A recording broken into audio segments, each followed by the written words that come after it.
Mainit-init na chismis.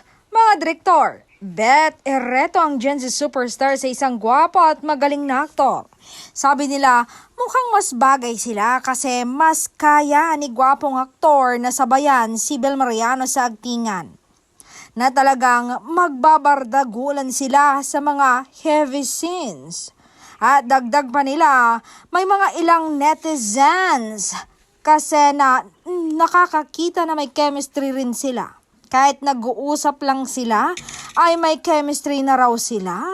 Ala, sino kaya ang tinutukoy nila na gwapong aktor na pwedeng ireto sa dalaga?